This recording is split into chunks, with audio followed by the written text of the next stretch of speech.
লাইভই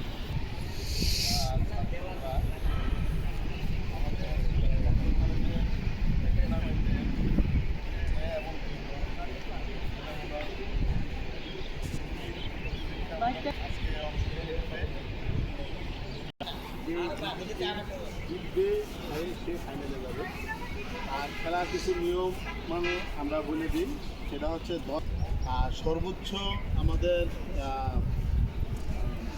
বল করতে পারবে 3 over. 3 over বল করতে পারবে সর্বোচ্চ। আগে তোমরা দাঁড়ায়, তুমি ওইদিকে কোনটা নেবা? হ্যাঁ।